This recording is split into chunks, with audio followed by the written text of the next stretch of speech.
Hello, everybody. Welcome to another episode of the Blue Abroad Show. My name is Terry. I'm joined, as usual, on a Monday. Dan, my host, co-host. Hey up, how we doing? How we doing, mate? Oh, no bad. Can he complain? What a weekend. It's been an eventful one, hasn't it? We were complaining because it was a Thursday game. We're going to have to wait until we get here on Monday. But funnily enough, and we'll get to the game, it seemed like that was the perfect outcome to give us an extra couple of days to just settle down. Yeah, definitely. Yeah, it's always tough coming off the back of a defeat. Had plenty of football and plenty of media headlines to get us through. So we will get through the headlines. We will get through a lot of things. But before we do that, we need to get through some thank yous. So first of all, obviously, none of this beautiful setup doesn't happen without our man Shad, who works behind the camera from Assertive Media. Now, Shad runs a digital production company. He helps you run campaigns for your business. It's 2020. If you're looking for something digital to help take your business to the next level, get in touch with Shad. So that's at assertivemedia.com.au, Shad. Yes. Also on Facebook as well. You can check him out there as well. But we are very grateful and honored to be in a studio like this. It just gives us something extra. Also, you see the prints behind us. Sammy G Design does those. So you can go to sammygdesign.com and all of the Carlton prints are actually, you can get 10% off with the code Blue Abroad, one word. And speaking of, Dan, the Sam Doherty print, no one picked the margin again. Everyone was tipping Carlton. So what we're going to do tonight, we're going to do something a little different. We're going to give back to you guys. So we have 12 members who I'll get through as well. Basically, last week we had quite a few different people who donated to the stream. If you do that tonight, you'll go into the hat. I'm writing down names, and I'm basically just going to pick out a winner. So any donation doesn't have to be a certain amount. I think the minimum is $1. So that'll get you in to the draw, and then I'll draw the names out of a hat at the end, and the winner will get the Sam Doherty print. So that's that. The last one, and I need to shout these guys out, is the members of the channel. You guys support the channel. You allow it to grow to where it is today. And for that, big thank you. So Adam Galgano, Omar Kazi, YouTube. I love that name. Rolls off the tongue. I love that name. Riley Starrage, ZV3, Matt Holmes, Damon Munier, Black Carrot, Rowan Vertigan, Dom Pangrazio, Jesse F., Yakov Belfer, and the Pressure Point podcast. These are two new blokes who have got a podcast. One of them you might recognize from a Carlton People episode, Marcus. He was on, I think it was episode 17. So they've got an AFL podcast. Make sure you check them out. And that's done. And one more thing we should start the show off with. We were told today that Mark Nailey, 1987 Premiership player, he passed away. Now, obviously, I was born in 1991, so I didn't get to see him play. But obviously, as a Carlton person, we want to send our condolences to him, his family. And if you watched him play, let us know in the comments. What was he like? I obviously haven't seen him play at all. So please do let us know. And with that, we move ahead. Round 5 versus St Kilda, Dan. The Mickey Mouse Club, 30 points guaranteed. Talk to me. Give me a high level. What did you see? What happened? Well, it was another case of a game being lost in the first quarter. Just wasn't up for the fight. When you have 5 tackles in the first quarter against a team that marauds forward like St Kilda do, you're going to have issues, especially when it's 60% possession to the opposition and you have 5 tackles. It's just one of them things. We weren't up from it from opening bounce and ultimately paid the consequences. I think we did very well, though, to keep it within the margin we did, because we've seen them roll teams when they get on a run. So, yeah, it was just a case of not good enough and made me look like the Pluto of analysts. We got so excited because we'd won 2 in a row. They had their cracks in them, those 2 games that we had, but ultimately it was 2 wins in a row. And it's interesting. You can tell people just want to get overly excited again, and we want to be in that existence where Carlton are just good every week. And if anything, the St Kilda game sort of taught me, we're kind of right there where we are. This is where we deserve to be. We're an inconsistent side. Even the wins that we did have this year, there were inconsistencies in there. And when you look at it, and we're going to get to a season overview of what's happened, but 2 and 3, St Kilda are 3 and 2. I think based on the footy that both teams have played, that probably looks about right. I think it's fair. I mean, yeah. I think part of being a duty of being a fan is to ride the wave of the wins and surf the waves of the negativity when you lose. It was a tough one for me personally because I might have not been the most quietest person for the last week. The Carlton arrogance was back, wasn't it? I might have been getting stuck into pies, Essendon, and Collingwood all week. So my inbox was not a good mental health place come Friday morning, I tell you. I've been receiving messages tonight. Obviously, I put a question out, what do you want to see on the show? And I got a couple, what's Dan going to say about his prediction? I had a guy who thought I was you. He was like, oh, so much. Why did you get so confident about Carlton? But that's just the way it is. We get up and about. We want to be cocky again. We want to be arrogant. We were living on planet, I don't know what planet we were on for a couple of weeks, but it was fun, right? Tell you what, the crash landing there, Bayek did it. My bum cheeks are sore, tell you. Yeah. Well, let's be a little practical as we try and do always. So I'm going to turn the attention to you guys as well. Let's start. We're going to go with what worked and what didn't. And I know that a lot didn't work, but let's try and find something that did work in the game. What did work for you? Well, they ran out to the ground really well. They got to the game on time. Yeah, I mean, no, I think what worked for me, and I was critical of this, but I'll make it a positive because I'm that two-faced. How Doc was moved from halfback when he was struggling to the midfield, I thought that personally was done way too late. Mm-hmm. We know Geary has got the leg power of a Renault Espace. So it was proven there when Doc went there, he couldn't come with him. It allowed him to get the impact. But as always, my boy, Jackie Martin, tell you that I could watch him play against GWS in 2018 when we got battered. Yeah. And I'd still enjoy it. I just love Jack Martin. Yeah, it was good because he had to respond. He obviously had a down game on his own expectations that we've had for him based on how well he's played. And he's come from a side at the Gold Coast Suns where games like that, where things didn't go right, he probably goes missing. And to see that he was clearly our best, and I guess this is going to turn into what didn't work. The fact that what did work was an individual probably goes to show the sort of night that we had. And maybe do we take any solace out of the fact that we only lost by 3 goals? Well, I was doing we were chatting last week in our betting group. I love a little bit of a gamble. Okay. And I was saying to the stats that if Carlton improved by 10% with their goal kicking accuracy, they should win this by 4 to 5 goals. Mm-hmm. And I think another solace we've got to take is even though we weren't good, if we took the chances in the third quarter, we would have actually gone into the fourth quarter and ahead. Yeah. And it just say there that our fallibility in front of goal is costing us. If we'd taken 3 of them chances, there's that 18-point margin. If we go in all square, just think how demoralizing that would have been for St Kilda, that they have played well. Mm-hmm. They have dominated possession, centre clearances, and then the fourth quarter, it starts all square. You're going to start asking them questions of their mental state. Mm-hmm. And I think that's another case for us that we should be optimistic.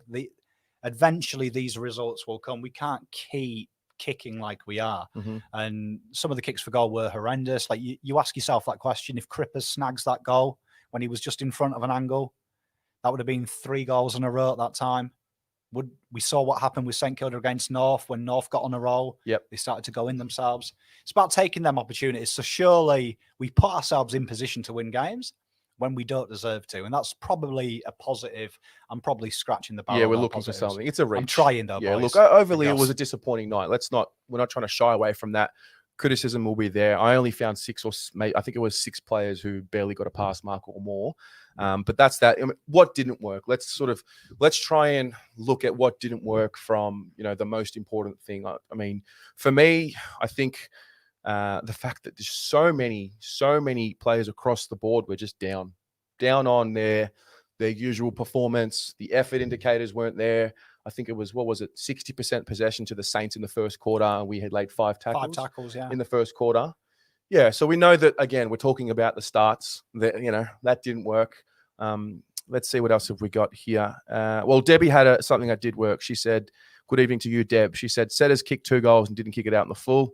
We'll take that. I love Debbie. Yeah, no, Debbie, if there's anyone's going to find a positive, it'll be Deb. That's why we love her. I want to sit with her and watch games of football so she can calm me down. Yeah. Jack Martin did very well in a poor game, says Josh Lofts. Sorry, I'm just going back to what worked. There's a few comments here. Bonafide THC, Jack Martin is literally showing them how to play at an elite level week in and week out. We're going to talk about Jack Martin in this show for sure. What else have we got? Now, what didn't work? Lockie Bright, tall forwards were disappointing. Austin says the zone didn't work.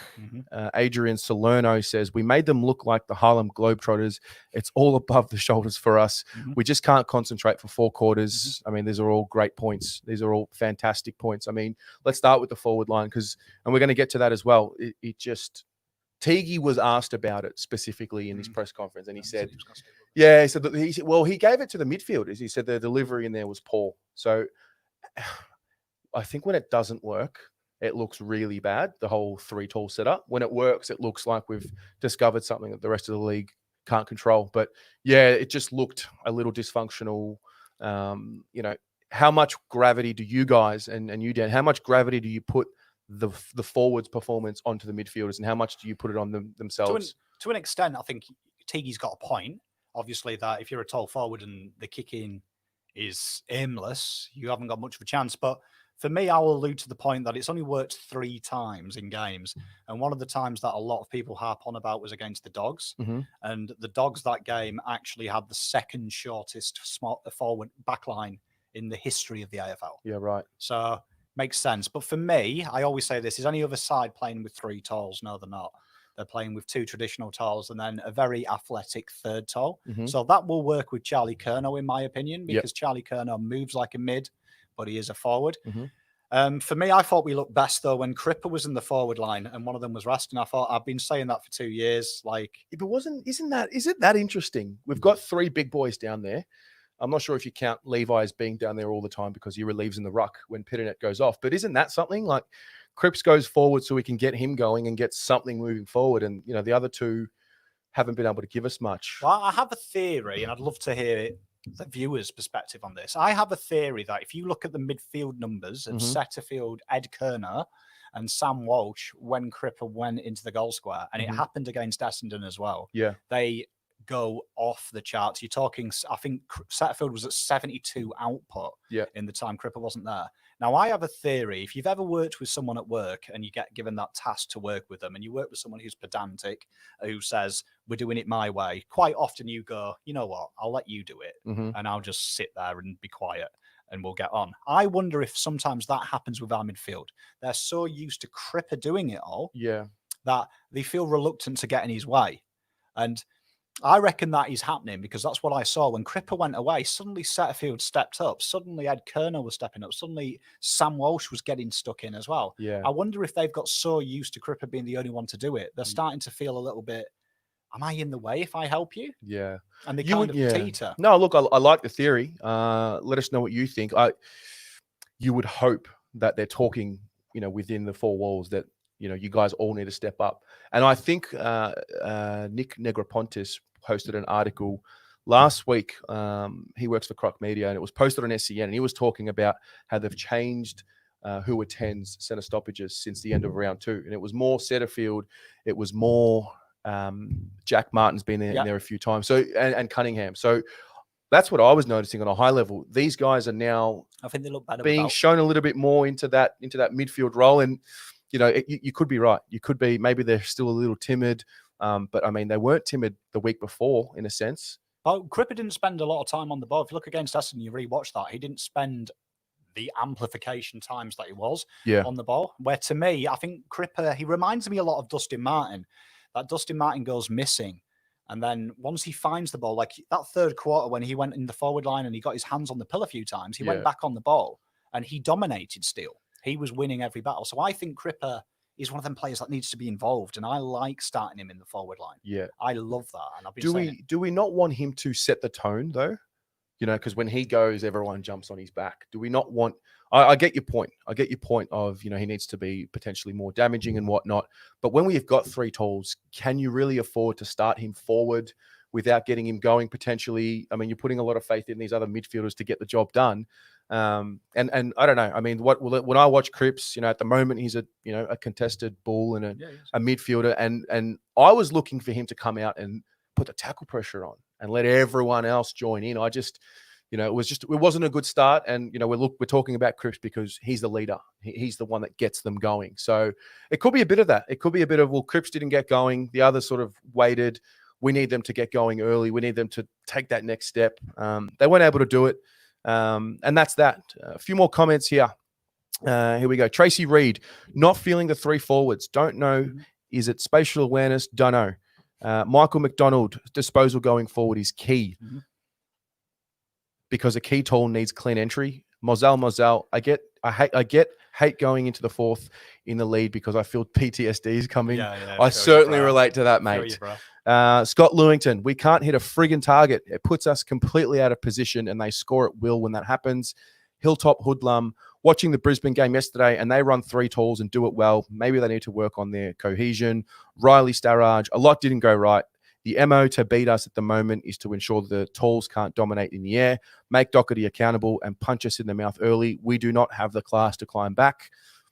It's blunt, but it's hard to argue against that. We probably spoke about that with St Kilda. That's what Rats was talking about with how to beat St Kilda. So Adrian Salerno, it's such a contrast seeing the Blue Saints at Marvel compared to the Blue Saints at the G. Definitely BR. I actually think Charlie needs to be playing out of the square and Harry up the ground. They both look the most dangerous in those roles. Yeah, I understand that. I know what it means. When Charlie comes back. Yep. Gotcha. Bradley Strangways, Petrovsky Seaton has not been playing the way he could contribute with his structuring. We'll definitely touch on him. Bonafide THC, what are the changes to the team this week? We'll get to that. Look, a lot of disappointment. It wasn't a good game. It was, but there's only so much we can harp on about it. Brendan Bolton had a fantastic quote when he was coaching, all about equilibrium. Never get too high, never get too low. I got a feeling this might be one of them. Are we panicking? Is it panic stations yet? I've seen some things that I don't quite agree with. I think talking about trading players round 5 is a little bit of a joke. I mean, because I'm going to be honest with everyone, I'm heartbroken.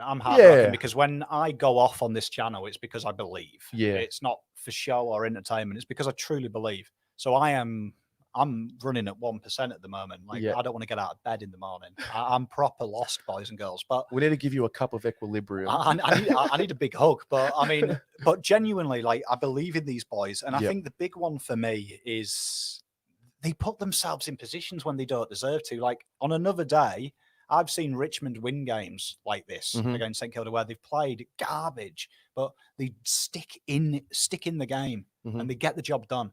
So we're not far off. We're not far. I really do believe we're not far off. It's just, it's like either we have the start we want and then it's always a bad quarter somewhere comes. At the moment this year, we've had one quarter where we kick at an efficiency of less than 30%. Yeah. And then a crap tackle quarter. Yeah. The tackling is probably the one thing really irritating me at the moment because that doesn't require skill. It just requires a mental application. It's the saying that gets repeated week in and week out. So I'm not saying anything that's brand new here, but well, if you watch the first quarter, the amount of uncontested possessions St Kilda had, so that relates back to the pressure you put on a player. There was a lot of runners. Like you watch the first 10 minutes of that first quarter after 5 minutes of the game.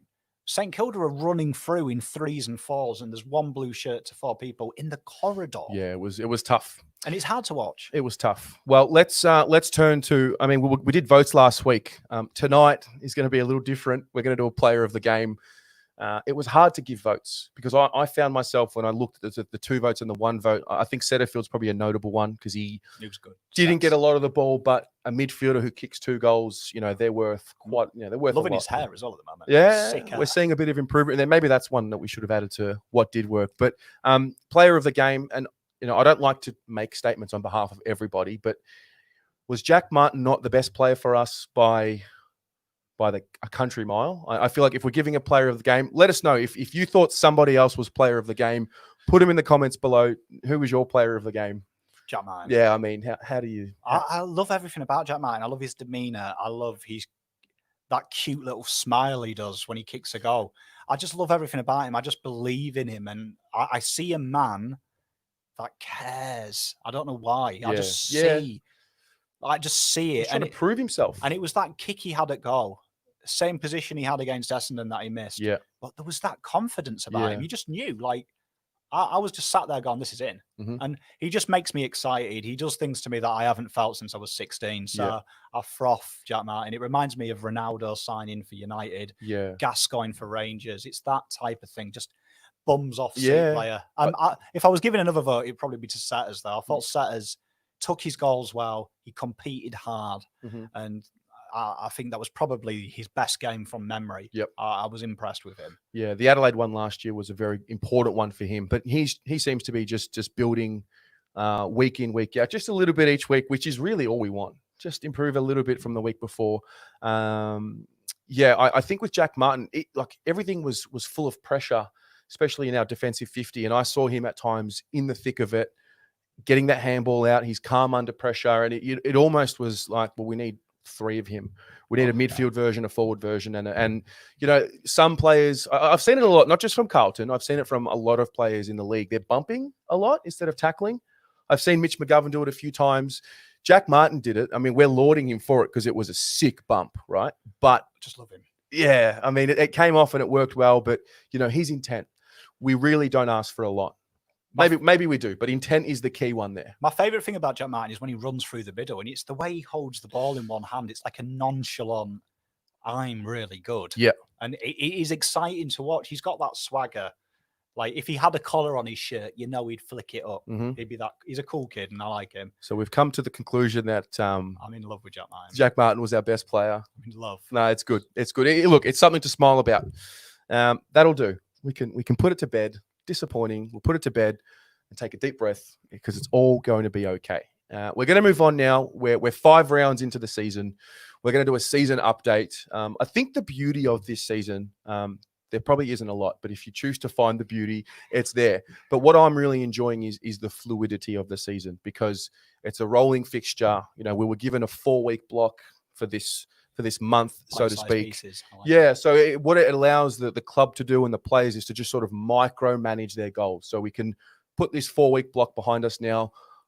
I say it to you, we've spoken about it obviously off camera, but I think all of us, before the season started, right? I think we all would have taken 2 and 3, knowing that I think for the last 6 years, I could be wrong on this. I think the last 6 years in a row, we've started 0 and 5 for whatever reason. We've had a young side and whatnot, but to be, round 5 and we're just like the season's not dead is what I'm saying. I'm not saying we're going to make finals, but you want the hope. We're right in the hustle, man. Yeah, we're like the destiny's still in our hands. Usually we get to sort of the bye. Yeah, we're 1 and 10 or 2 and 9, whatever it is, and then we're sort of chasing tail, and then we're playing teams at portions of the season where the sting of the season and the pressure's kind of off, and that is probably what happened last year. And you could make a criticism that the teams that we played, the season was dead. So we're 2 and 3. So let's talk about with you guys. I'll get to some of your comments now. What is working over the first 5 rounds? What have you actually enjoyed about the first 5 rounds? Dan, I'll start with you. What on a high level, what's working? 3 things I've enjoyed is our recruitment. I think this year the new kids have really stepped up and made an impact, which is the first time I can remember for a long time that you give a massive tick in the box already. I think Nunes has been serviceable. I think Pitternet has probably surprised a lot of us. I think at the start of the year, if you said Cruiser would go down early doors and Pitternet would be first-time ruck, you'd be saying, oh, God. Yeah. And he's impressed us. Martin, obviously, has turned out probably to be the steal of the century. Like Sauce, God bless him, is probably going to do 20 years for that. I think, secondly, the intent from down back and to move it and to actually, we're starting to see for the first time in my memory of being a Carlton fan, an actual identity and a brand of football that we play. You can see what Teague is trying to do, and when it works, you actually see that's Carlton Football Club. I like that. And I like that. And I think the third one that I'm enjoying to see is just the boys are keeping it tight when they probably don't deserve to. And I know that's probably a cop-out, and you probably say, Dan, you're giving them gold stars for trying, but look back at that St Kilda game and look back at the Melbourne game. We had no right to be within 20 of it. In days gone by, that was 200 points. And I am impressed that even though they are playing annoying and I'm punching walls and breaking coffee cups and in tears on nights sometimes, they are keeping it tight. So to me, that is the faith, a bit like Leicester City. in 2018, it reminds me a bit of that when they are losing games, they're in them, Yep. even though they don't deserve to be. And eventually that will turn around and, I hate to say it, it will pay us back. Yep. Just on a Bolton quote there. I like it. Some of your comments about what has worked. So we're going to get to what hasn't worked, but we're looking at what has worked over the first 5 rounds. Bryce Richards here on Facebook says, Levi Casbolt, his effort, his commitment, and his endurance to be all around the ground to compete has been amazing. He's always making an impact. Curtis Stammers says, our consecutive wins and watching Matty Rowell. Fair point on Matty Rowell. Yeah, but I get what his point was about us. Cameron Dean says he thinks Plough is playing awesome this season, not getting enough credit. On Facebook, there was an interesting comment here. It was from Heath Buck. I've missed it somewhere, but he was talking about the relation to what Cripps is maybe being asked to do and the evolution of Trent Cotchin. Now, let's say with Richmond, them being a great premiership side, he was stat guy, 30, 32. Yeah. Once something happened, something changed. There was a buy-in. He was getting far less possessions, but he was a lot more aggressive. The tackle pressure was there and the leadership off the field was there. And I think Heath Buck made the point that is what we want Cripps to move into. You know, the flashy games aren't there. We'd love him to be a Brownlow medalist, but would you rather him be a Brownlow and us be a shit team, or would you rather him not finish in the top 10 and then other guys really step up? I think it's pretty obvious. We want to win games. So I did like that comment here. What else, guys? Where are we? Matty Bem. Good evening, gents. My 2 cents. I don't like SPS down back. Yeah. I'd much rather see him on a wing or in the middle. I still think the 3 tools can work. Look at the Geelong game when they get good delivery. Here it is. My Blue Heaven. Great show, boys. Cripps as captain needs to take a leaf out of what Trent Cotchin did in 2017 to change his game to benefit the team. Seems strange, but he needs to become more selfless. Riley Starrage says, I don't think we're far off, and watching us play well, we are flying. Intensity early is the barometer for us, the absolute barometer. If we're thereabouts early, we're normally okay. Jim Axace says that Setterfield is the key to unlocking the midfield. I really like that. Yeah, no, I agree with I really, really like that. Scott Lewington says, just remember, though, SPS demolished Tipping Woody the week before. Our ball use was woeful. The 3 tools up forward works when they're hit accurately. No point just bombing on their heads. Okay, let's look at what I'll give my points of what else has worked. I've noticed our defense is better. Naturally, Doc is in there. It just looks more organized. Obviously, it wasn't a very good night against the Saints, but I can see it looking better. And we've lost Nick Newman. Now, I feel like last year, losing Nick Newman would have hurt us a lot more than what it did this year, because we've been able to blood Williamson, get him in. He looks good. He looks fit. He looks like he's got confidence in his body. I'm also noticing. It round enough. Yeah, he does. Yeah, he does. He slipped up a few times as well, but we'll give him one out for that. I also think we're running out games well. I'm looking at us, and we might not be converting opportunities and all of that, but watching us, I feel like we're a lot fitter.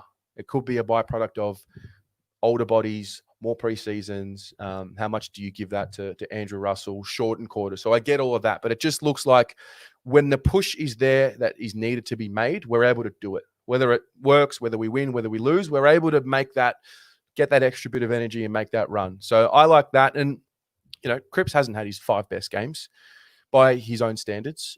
We've won 2 of them. I am seeing a little bit more responsibility being pushed over. And, the next 5 weeks, I guess, will tell us, are we really improving? Do you believe have you seen enough to say we're better than last year? Or is it too early? I 100% think we're better than we've been for probably nearly a decade, because we're not playing well and staying within 3 or 4 goals, which is a sign of a team that is getting there. And if you can argue that if you look at the stats, if we improve our first quarters by 12%, we're in the 8. We're currently 12th. We're not doing that bad. We're probably ahead of where, if we're all honest and took our blue glasses off, we would have taken 2 for 3 and been 12th. I mean, we're ahead of West Coast Eagles. Like I said to you on the phone today, if you told me round 5-6 months ago we'll be ahead of the Eagles, I would have been like, choo-choo, going off. Well, you made a good point today. We spoke about, every team bar, I'll include Brisbane. I think they've had patchy, West Coast is one. Richmond seemed to just not have that same spark. Every team has had a disappointing moment or two. I don't think we have been as disappointing as other teams, but we're here to focus on us. So overall, I think that's sort of what is working. What's not working? What is something that's got what's the biggest concern for you and for you guys as well? What is your biggest concern? Because I'm seeing a lot of comments here about the tall forwards. So let's unpack it. For me, when you look at the 3 games people mention, Gold Coast and West and the Doggies, particularly as 2 in Brisbane, yep, Kerner was a huge part of that. Mm-hmm. So to me, for the 3 tolls to work, and when people mention Brisbane, yeah, you watch McStay and Hitwood, and you compare them to Casbolt, McKay, and McGovern. They have facets and skill sets that McGovern's quick. He's not very mobile, though. Watch him play. He's not known for his mobility. Yeah. You watch McKay. He's not very mobile. People say he is, but he's a good mark, and he's able to run up and down the ground, but hasn't got lightning pace. He hasn't got breakaway speed. So for me, you need Kerner for 3 tolls to work. Gotcha. If you don't, you've got 3. Casbolt, McGovern, and McKay are basically the same player, slightly amplified. It's like a staircase. And you look at how McGovern and Casbolt have worked together. Mm-hmm. They complement each other. It's interesting to see the spilled marks in the first quarter. McKay was responsible for 5 of them spilled marks. He crashed into Casbolt and McGovern. Yeah. And I've seen in the forums, Casbolt crashes into our players. Yeah. Watch them games again. It's him. It was McKay. And I think McKay has an arrogance about him, like all great key forwards do. Yeah. I'm taking like this I'm mark. the man. I want to take over. You watch McGovern and Casbolt, they've always played second fiddle recently. Mm-hmm. So it's kind of ingrained into them that I'm your number 2. Or I'm looking out for that number 1 forward. Well, McKay is the main man, let's be honest. He is. And he deserves that moniker. He has got the ability on his day to tear teams apart. But for me at the moment, I don't think you could make a case to play 3 tolls. That's why I'm saying, for me, I love Bucky's point. Cripper change his role. I think his role isn't, though, a Cochin, keep the chains moving, set the intensity. I think it is like a Dustin Martin. We bring you back when we need you. We've always got that ace card. If we put you in the forward line at the moment, ace card is we've got Cripper to come back if we get smashed. Okay. And imagine being a midfielder knowing I'm dominating Setterfield, but at a flick of a switch, Cripps is in there. The big boy comes back. Yeah, that'll probably be when we're at our best. That's going to be when this team is humming along and playing regular finals football and, at that level that we want them to get at soon. That's when I think we'll be able to do that. But let's unpack Mackay, McGovern, and Levi. So I was listening to SEN after the game, and they were talking about, Harry, and you're right. There is a little bit of an arrogance there, and rightly so, because he's been drafted as the man, and I would assume that everyone believes that Harry is one of the key pillars to the future of this club, and I think he knows that, and we know that, we want that, and he knows it, and he wants it. So. I was really frustrated with him and Casbolt running into each other, because it happened 3 times that I counted anyway. So that's one thing there. But he's the future. Mitch, big recruit, experienced head, come to the Carlton Football Club and help our young tall, sort of find their feet. I'm assuming that would have been the kind of conversation that he was in there for. Levi, who's I don't know, like he's been the whipping boy. We've given up on him. We've re-climatized to the Levi Casbolt experience. We love him. We love what he does. We love what he brings. He's the cheapest out of them all. After 5 rounds, he's the best one. For me, the only person I don't have heart palpitations when he's going up to take a mark is Levi. Yeah. And the only one I don't have heart palpitations when he's kicking the goal is Levi. For some reason, there's a sense of calmness about how Levi plays. And for me, if I was picking the team, I'm not Teague, but in my opinion, I'd love to know what the viewers are. He would be one of my first names on the team sheet at the moment. Casbolt? He would be literally... because of what he can do. It would be Doc, Cripps, Wheaterin, Casbolt. Casbolt, yeah. So, I mean, look, end of the day, you've also got to live and die by your sword. There's clearly a direction. The strategy for the list was clearly one where they wanted 3 talls. They keep pushing with it. We spoke early, before the season started about, we haven't seen all 3 of them there together. We're not going to see all 3 of the first pick guys there this year. And so if you are going to be pushing forward with the footy club with a 3 tall forward setup, I can kind of see why you still want to have 3 tall forwards in a game, because that when Charlie's back, I should say, he's going to come in. But I don't know. Like I said before, when it doesn't work, it looks pretty bad. And when it works, it looks really good. I genuinely think McKay's not fit though. Yeah, that's the other point. It just doesn't like he was dropping some marks that last year he was taking one-handed. He just doesn't look quite with it. Let me ask you this. Does he look like a guy who has had a very interrupted preseason that's behind everyone else? Does he look like a guy that's come in and out of the side, hasn't got any continuity? Now, this is the question to you guys. You got to weigh it up. You got to weigh up. He's the future. You've got to put him in the ones. He's not going to get any development in these practice games, which we'll touch on that debacle as well. He's not performing. He's not fit. Like, where do you want him to get his fitness? And when you know that he's the guy you want to pursue with, like, what's the, there's a scale from here to here. Where is he? And it's hard. Does he have to play? It's hard to get the fitness in because we don't have a proper VFL. Yep. But I have issues with McKay. If you watch that game, he's playing back shoulder on his defender. Mm-hmm. Like, he ain't winning marking contests when you're playing behind your defender. Yeah. Like, you need to get in front of him quick. Yeah. And it just didn't look right. Like, from the first 2 minutes, it was Martin who drilled the ball into him, and it was literally in the perfect chest, and he spilled a chest mark, which usually he would have run up and caught. And I was just like, he doesn't look on. It looks like there's something not right. And I'm not saying he's injured. We know last year he played the entire year injured. That was confirmed by Russell. Mm-hmm. It just doesn't look right. And I don't know what it is with him. Yep. Because his kicking's been woeful as well. And for me, if you're not taking marks, you're not kicking goals, can we justify a place in the team for you just because of your name? These are good questions, mate. These are good questions. And I'd love to know what the fans' opinion is. But for me, I think McKay is one of the... I don't think if I was a key defender, I'm playing on Mitch McGovern, I don't think I'd care. Yeah. If you told me I was playing on Levi Casbolt, I'd be like, Levi Casbolt, 2017 Levi Casbolt. Yep. But Harry McKay, I'd probably be like, wow. We've got to put some work into him. He takes contested marks. I'm going to have my job cut out for him. Yep. So I think that's a good argument to have him in the team. But just for me, I just don't think he's done enough. And McKay and McGovern work so beautifully in them two games. Yeah. I'd be Casbolt, McGovern? sorry, McGovern and Casbolt. They work so beautifully. Yeah. Tandem-wise. So for me, I just think that'd be a predicament for me if I was picking the team. We're going to find out in a couple of weeks, aren't we? We're going to have a lot more data to analyze, and we're going to have a look at it. A few more comments here. Riley Starrage, need more class ahead of the ball. Doherty on a wing is something which I think and partly hope, because we have the cover, we see a lot more. Still lacking class going forward. That was probably the move that we were looking to have with Doherty before he did his first knee. I remember that.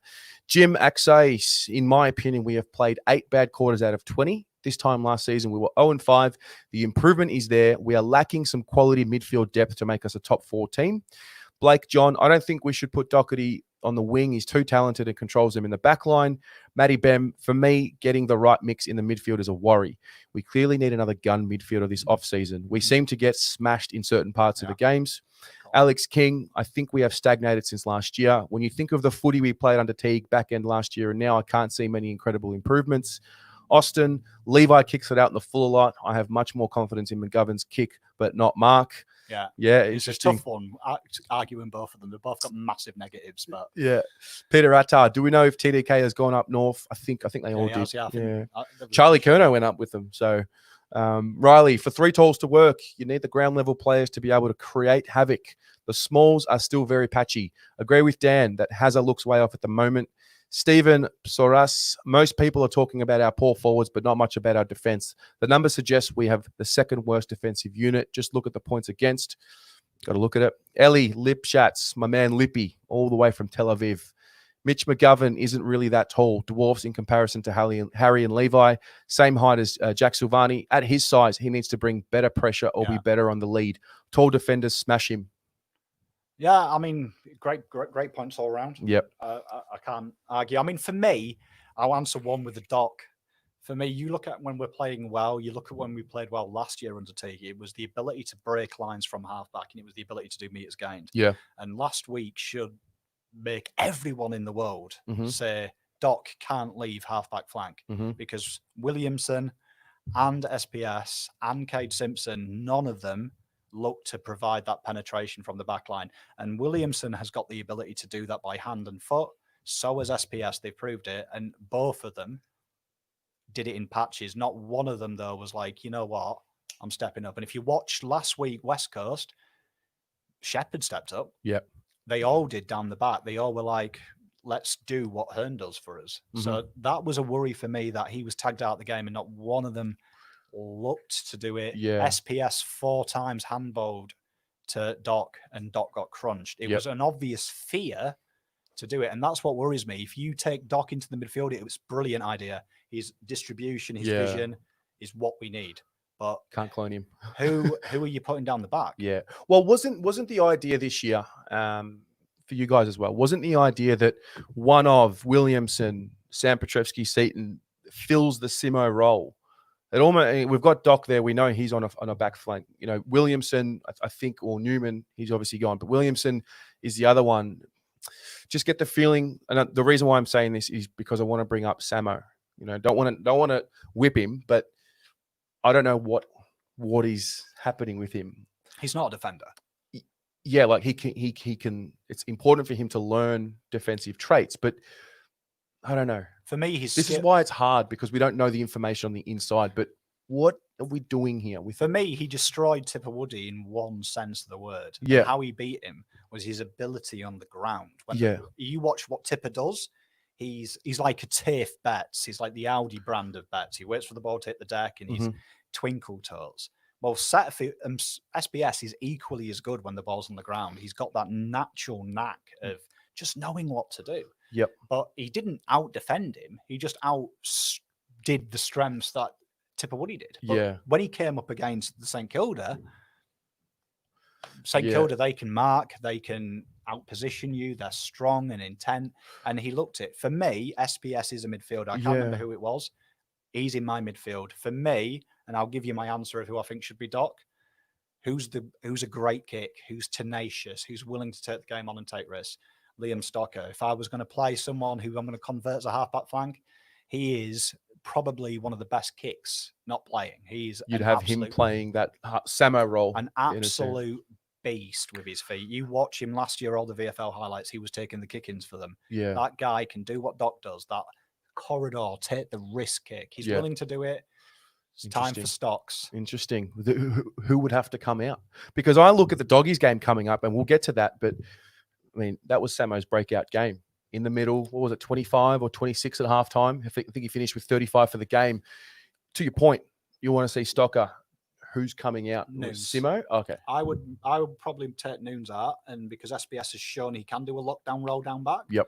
With Tipper, he's got Noons' job. He plays on the ball, does a bit of wing work. When we need someone to drop back, SBS does it, and I would have Stocker rotating on the ball and down half-back flank. Understood. Well, that's my opinion. Let's go to the next topic. It's a hub date. And that term was coined by our man Swoop Luke, who he's a Collingwood man, and I liked it. So I love Swoop Luke. It's good stuff. I'm a big fan. It's good stuff. He did an interview with True Footy during the week, so make sure you check that out.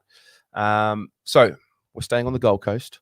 We're in a hotel or a resort with North Melbourne. They've got a golf course. They've got open greenery. They've got baristas. They've got, there's alcohol provided and all that. They're not completely chained in. It's for me. I mean, it's as a Victorian and as a Melburnian, I'm shattered. Because I think Bucky spoke about it in his video today. Like we've lost the game, but we've had the boys. They've been playing at Melbourne, in Victoria, I should say. They've been training at Icon Park, so there's that feeling of they're home.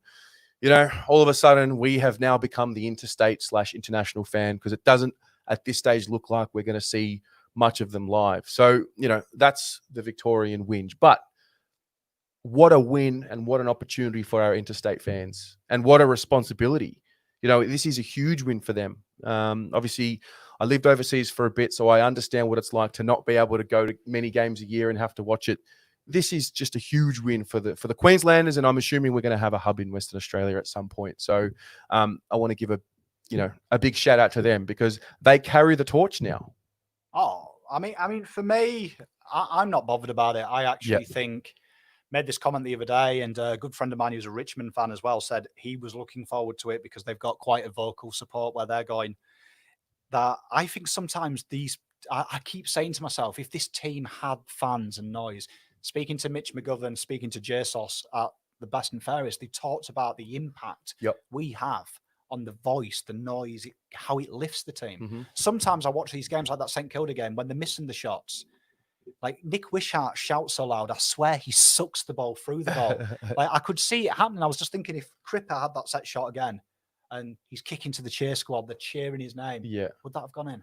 Yeah. And I know it's a big if, and you might be saying, Dan, you're clutching at straws, but listening to the soccer players this weekend, I was listening to Pep Guardiola talk, and it's their second loss, their fifth loss at home. And they were saying they missed the crowd. Yeah, it's a different energy. Like, because he was saying, okay, it's easier to concentrate, but also them dark thoughts are louder when there's no crowd. Yep. The doubts creep in. And he was talking about Raheem Sterling, saying he's probably got these dark thoughts now of he's making mistakes and he's overthinking it. Where before all he hears is Sterling, Sterling, Sterling, and being G'd on. Yep. They disappear, Mhm. and you play on just natural instinct. Yep. So I'm quite excited because I know the Queensland, I know New South Wales, I know WA, you guys are mad heads. I can hear Riley from here already. Yeah, do you know what I mean? Mad. I am looking forward to the drunken phone call at 4/4 time when we smash the doggies. I'm looking forward to it. Yeah, no, it's good. I mean, we know that we've got a 2-game fixture. We've got the doggies and then we've got Port Adelaide. Now, we're micromanaging the goals. What do you want to see out of the 2 games? Is it fair to say we want to be 2-0? Were you looking for 1 win? 2 teams who are pretty good. Port had a pretty disappointing performance on the weekend. The doggies are, they played finals. Did they play finals last year? Doggies, yeah. Yeah, they did. They did. So what is your expectations, guys?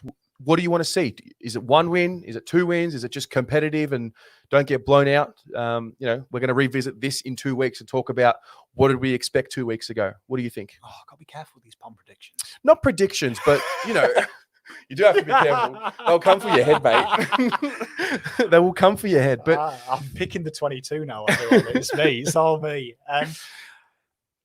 My heart is telling me I want 2-0. Of course, everybody wants 2-0. 2-0. Of course, my heart is telling me 1-1.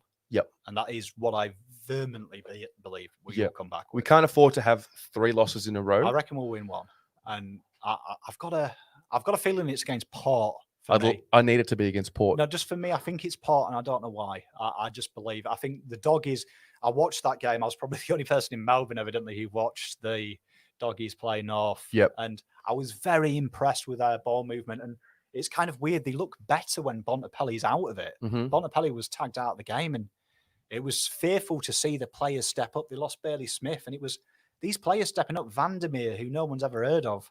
Do you know what I mean? Like just stepping up. Yeah. And I was thinking there was some warning signs there for me as a Carlton fan. I was watching and thinking, God, these guys, they have what we don't have at the moment. And we step up when we're winning.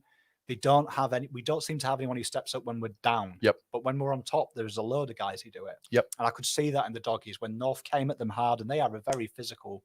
They play like Reece Shaw played. They're very, they play to their culture, the Shinboner spirit. It's there. And just seeing the young lads step up, like they were willing to fight back. Yeah. Like seeing Caleb Daniel bump someone off the ball, and I'm thinking he's 4'3", man. Yeah. And so, but I do think 1 and 2.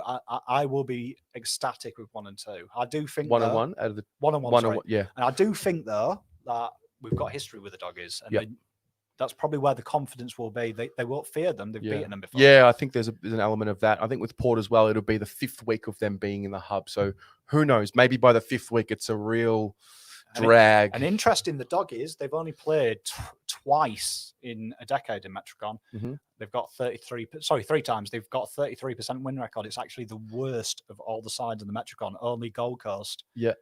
And them and the Eagles have a worse win-loss record. Right. Well, Jim Exai says 1 and 1 is the minimum out of the hub. Blake John says, I want to see 2-0, but I'll be happy with 1 and 1. Riley says, for my sake, 2 wins. For the love of God, 2 wins. Alex King says, if we want to be a good team that wants to make finals, you've got to go 2-0. The Bulldogs and Port are both very beatable. Lockie Bright, at least 1 win, but 4-quarter efforts in both games. Michael Saravolo, want to be competitive, steal a win from the Doggies maybe. Hilltop Hoodlum, got to win at least one of them. Mozal says 2-0. Riley's opposite to you. He says he's got a feeling about us beating the Doggies. Port he's fearful of. Josh Cleves, if Victoria didn't cock up, we would have played the Swans reserves followed by Gold Coast without Rao. Could have been 4 and 3 now, mate. It could have, woulda. What's that saying? If my grandmother had wheels, she'd be a bike. Yeah.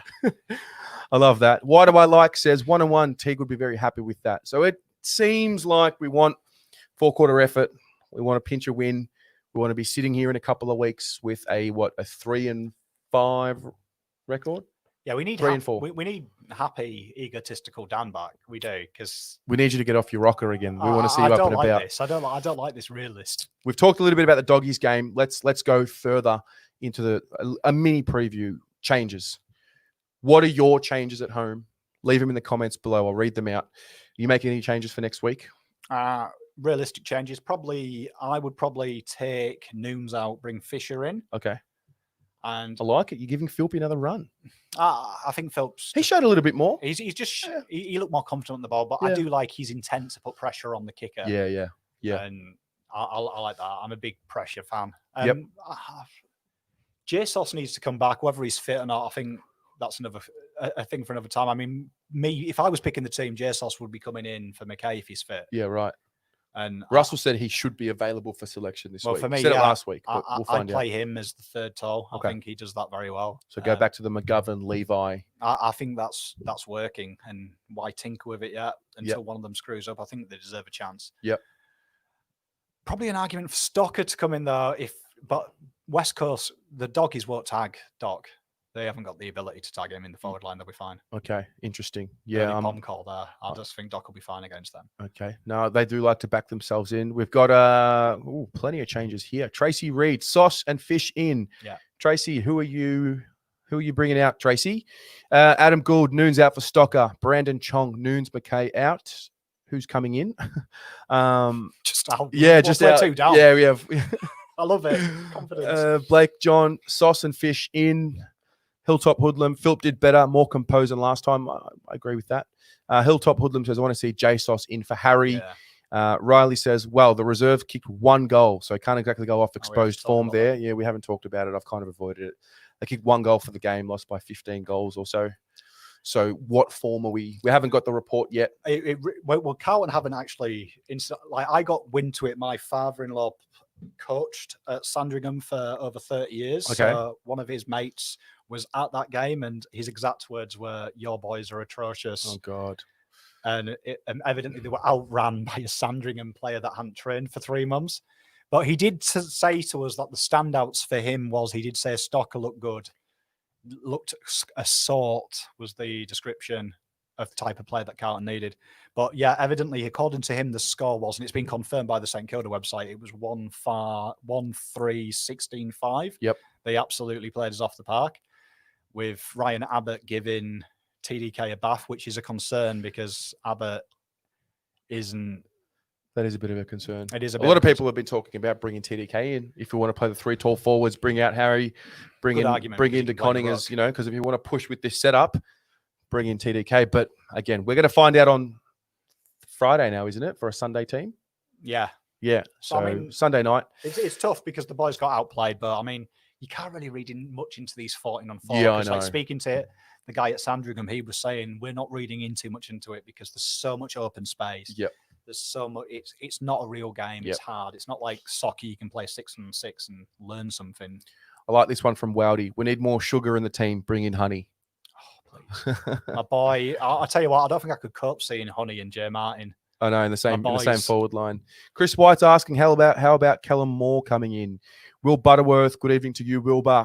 Inns, Fisher and J Sauce, Mark Sanders, Sauce and Fish in 100%. A lot of people are bringing people in, but not telling me who wants to come out. I think it's obvious, though, isn't it? The general consensus has been McKay out and Noons. Jim Stayos has just signed up as a member. Oh, cool. Thanks, Jim. You will now go in the draw for this doc print. Speaking of, I'm going to do it while I'm talking. We're going to do this doc print. Professional, that. Jim. I love it. So what I'm going to do is I'm going to put all these names in a hat. They're all here. Dan, I'm going to get you. I can verify he wrote every name down yes, as well. There's 13 names in here. Dan, pull out the winner of the Sam Doherty print over here. Who is it going to be? Who is it going to be? You can have a go at saying that now. Rowan Vertigan, congratulations. You've won yourself a free Sam Doherty print. Well done. Great work. Big fan of that. Let's get to some fan Q&A just to wrap up, guys. We're a little bit... Oh, no, we're on time. We've got plenty of time. I wrote down some questions here that were given to me throughout the day, but if you've got any, put them in the comments now and bullet through them Smash as them out. quickly as we can. Dane Rawlings, good Oh, evening to dear. you, Mr. Rawlings, out in WA. Which team do we expect to show up this week? Dr. Jekyll or Mr. Hyde? Oh, Dr. Jekyll and Mr. Jekyll, Hyde. I ruined that. Sorry. The Bants. I Terry's let us down. I did. I'm sorry. There's enough evidence now that if we show up with intent, we can compete with top 8 sides. I'd imagine Fisher in for Philp. Really hard to see anyone else in from the twos when they got whacked by 15 goals. Interesting one here. Setterfield to Bont for mine this week. I like that. Did a solid job rotating on Danger and Selwood a couple of weeks ago. Good call. Lee Mack, please discuss your thoughts on how we are delivering the footy inside 50. I think we keep bombing it in without looking for a target. We're not kicking to the advantage of our forwards. We have some great marks in Harry, Levi, and Mitch, but they can't mark the footy if we don't kick it anywhere near them. Our smalls don't get a look as it's being intercepted too much. I remember the first inside 50 of the game against the Saints. It was a beautiful kick to Levi Caspar on the run. He kicks it out in the full, and I don't really remember too many clean marks inside 50 after that. But I think we're doing it a little better than last year, but we've still got a long way to go. Do we ultimately want to always be finding the elite kick down inside 50? Do we not want to have the benefit of the 3 tools and kicking it long and then just trusting our crummers to do the work? For me as well, you've got to look at Carlton stats for marking on leads. Mm-hmm. The forwards don't. That last game, they didn't lead well at all. So we give the criticism to the midfield, but they can't kick to what's not leading. Mm-hmm. But in the other as well, there's quite a few times that players were running through, and McGovern does it all the time, leads, and no one sees him, and we kick in the centre. Mm-hmm. No one goes down the pocket. So for me, I think our delivery sometimes is definitely woeful. I mean, sometimes as well, I was watching the Doggies and what they do and what St Kilda do really well. Mm-hmm. They've got wonderful players who are small on the ground. They kick that low, like chest-high kick that goes along the ground, and they play to the strands. And we've got Betts, who's the best exponent of that. Like, Butler's good, but Butler's not fit to get Eddie Betts' shoes. Yeah. Like, Eddie Betts is an echelon above him. Yeah. And I was thinking, sometimes watching it, thinking, why aren't they kicking like that? Because people keep saying, why didn't Butler come to Carlton? Yeah. We kick like that, Butler's useless. Yeah. Butler's not a marker. Yeah, it's a fair point. I mean, there was a few times we kicked to Eddie Betts' chest, and there was that time in the 4th, Dougal Howard happened to be on Eddie. Yeah. And I was excited because I was thinking he's going to give him a bath. Yeah. Howard's pants. Yeah. And we were actually kicking to a one-on-one mark with him. And I'm thinking there's like 9 foot between them. Yeah, it's like we hadn't learnt. Debbie O'Connor, how many goals is a crowd worth? We're going to find out. I'm going to say, if you're there, Debs, about Debs, 10. if you're there, I know Riley with his 2-finger salute. If he's there, if the cheer squad gets, I'm not sure how it works with the cheer squad. I mean, obviously you've got to quarantine, so I can't imagine many of the Victorian. I'd imagine Nick will black his way in. Yeah, surely. Nick will talk his way in. He'll get there Yeah, somehow. no. But it's going to be interesting. I think we're going to get I mean, is it unlimited crowds up there, or have they got a cap on it? Pretty sure it's unlimited now, isn't it? Goodness me, they're going to flock there. Guys, get to the stadium if you are in Queensland. You have we need you. I mean, I'm putting a cool $500 on Levi to keep 5 goals, knowing that Debbie's going to be there seeing her boy. I expect Levi to have a day. Gamble responsibly, my if friend. If he doesn't, gamble responsibly. The pressure on Levi. Weldy, a few more questions here. Weldy, does the chaos ball into the forward line make us dangerous? Yeah. Peter Attard, guys, this time next year we'll be talking about Brody Kemp. Cannot wait. Love it, Peter. Love it. Great call. Mozelle, Josh Honey and JSOS in. Out Noons and Harry. Jim again. We have to sacrifice a player, maybe SPS, to a defensive role on Caleb Daniels. He's so important to their defensive setup. Thoughts? So he's basically their Sam Dockett. You watch him play last week. And another one as well is Johannesson. Yeah. He was in imperative form. I was enjoying Johannesson's game. Yeah. Another person we've got to watch, though, a big one that everyone's forgetting, Tim English is killing it. Last 2 games, absolutely dominating. The ruckmen who beat Team English are usually the bigger ones, the physical ones. That's why I think Pitnet's just got to, give him the old ribs, the old treatment. Mate, I played as a ruckman. It's not a good position to play. It hurts. Lean on him. Yeah, absolutely. Oh, he's a danger. Brandon Chong, should Cottrell get a game? I'm going to wait and see. I don't know. I don't know what his form's been like. Where would he fit in? I know that we want to see him. We want to see that this recruit has been a good one for us, but I just don't know where he's going to play and who would come out for him. For me, Fisher's the only one who's got credits in the bank at the moment, because he was the only one who stepped up in pre-season. Yeah. So for me, I'm excited about seeing Fish. I think that's going to bring a a dynamic that we don't have. Yep, for sure. Antonina Duncan. Plan B for when Docky's tag. Who steps up? Who is the player that you look to first and foremost? Willow. I would say Samo. No, for me, it's just Willow. It's got to be Willow. He's got the leg speed. He's got the penetrating kick. Is he ready to have that pressure put on him just yet? 100%. He's good. I guess if you're in the side, you're in the side. I guess there is that as well. I just think for SPS, I agree with what the majority of the feedback from the fans is. I do think SPS is a mid. I think he's wasted down back. Yeah. Well, again, breakout game last year came against the Doggies as a midfielder. Obviously, Bolton was coaching. Different story. It was a bit of a flash in the pan performance. That's what history will suggest because we were 1-10. So I don't know, but he was so good when he was. He was. I think him and Setters. Yep. No, he was. So, guys, that's it. That was heartbreaking. I know. It flies by. Just do a 24-hour show. It flies by. Thank you very much to everyone who tuned in and contributed. Thank you to our members. Shad, mate, thank you very much for your help back there and having us here in the studio. And look, we've got an important couple of weeks coming up. There's so much more we could have discussed, but preview will come out tomorrow. Stay tuned on the channel. Check out Pommy and Oz on YouTube as well. Hit the 200 subs lately, mate. Good stuff. And get in touch, guys. Get in touch with any inquiries you have about the channel or whatnot. I love talking to you all. I love your contributions and hope you have a good night and go the Mighty Blues. Go Blues.